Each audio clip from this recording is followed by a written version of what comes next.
सा भंगार है, आगे बढ़ो।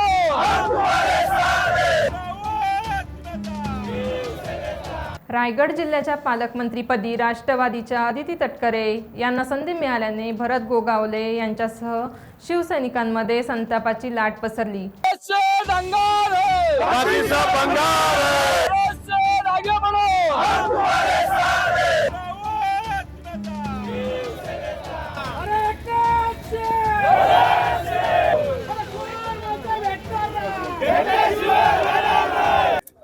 महायुतीमध्ये एक फॉर्म्युला ठरलेला आहे। ज्या पक्षाचे जास्त विधानसभा सदस्य त्या पक्षाचा मुख्यमंत्री, त्याचप्रमाणे ज्या पक्षाचे जिल्ह्यामध्ये जास्त विधानसभा सदस्य त्याचा पालकमंत्री, असा फॉर्म्युला ठरलेला असताना सुद्धा केवळ एक आमदार असलेल्या राष्ट्रवादीला पालकमंत्रीपद दिलं गेलं आहे। नाराजी निषेध म्हणून आम्ही या ठिकाणी हे रस्ता रोको केलेला आहे।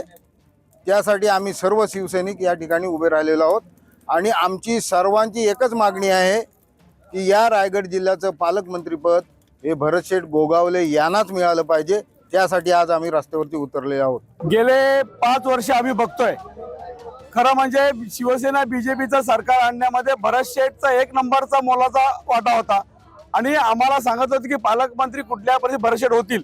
आज ही फक्त आम्ही आज जे आंदोलन केलंय ही फक्त झाकी आहे। उद्यापासून जे काय होणार आहे त्या सगळ्या परिणामाला सामोरं जावं लागेल। जोपर्यंत भरतशेठना पालकमंत्री करत नाहीत तोपर्यंत महाड मधला शिवसैनिक कोणीही गप्प बसणार नाही, हा आमचा इशारा आहे। ज्यासाठी आम्ही उद्धव बाळासाहेबांची सत्ता सोडली, त्या पालकमंत्री पदावरून जर अजून 5 वर्ष जर आम्हाला संघर्ष करावा लागत असेल तर आम्हाला हे मान्य कदापि होणार नाही। त्याचबरोबर आता आमच्या सर्व शिवसैनिकांची या ठिकाणी अपेक्षा होती, या जिल्ह्यामध्ये 6 आमदार हे आपले 3 आमदार भाजपचे, 3 आमदार शिवसेनेचे आणि 1 राष्ट्रवादीचा असताना या ठिकाणी जे काय 5 से 6 आमदार आहेत त्यांनी एकमुखी भरतशेठ गोगावले यांना पाठिंबा दिला असताना देखील या ठिकाणी फक्त राष्ट्रवादीचा एकच आमदार आणि ते मंत्री असल्या कारणाने त्या ठिकाणी त्यांना जे पालकमंत्रीपद देऊ केलेलं आहे हे आम्हाला कोणालाही या ठिकाणी मान्य नाही आहे। त्यामुळेच हा या ठिकाणी आपण खरं तर उद्रेक या ठिकाणी बघत आहात। मुंबई गोवा महामार्गावर टायर जाऊन रास्ता रोको करण्यात आला, तसेच निदर्शनेही केली।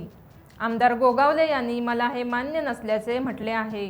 त्यामुळे रायगड जिल्ह्यात महायुतीत संघर्ष पेटलाय। वरिष्ठांजवळ अजून तशी काय चर्चा झालेली नाही आहे। फोन केलेला आहे आम्ही, परंतु निकाल आणि हे धक्कादायक आम्हाला वाटतोय। अपेक्षा नव्हती आम्हाला, कारण जवळजवळ आमचे 6च्या 6 आमदारांनी मुख्यमंत्री उपमुख्यमंत्र्यांना कळवलं, सगळ्यांनी भेटी घेऊन सांगितलं। त्यानंतर जिल्ह्यामध्ये संपूर्ण वातावरण झालेलं होतं की पालकमंत्री भरतशेठ व्हावं म्हणून, आणि आत्ता जो निकाल आलाय तो अनपेक्षित आहे, तो मनाला पटणारा नाही आहे। परंतु ठीक आहे, आता जे काय आमचे नेते एकनाथ शिंदे साहेब जो निर्णय घेतील, जो असेल तो आम्हाला मान्य करावा लागेल, कारण ते आमचे नेते आहेत। त्यांच्या नेतृत्वाखाली आम्ही सगळेजण काम करतोय।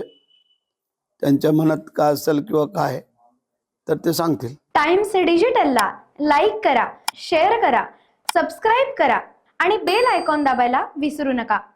Times digital.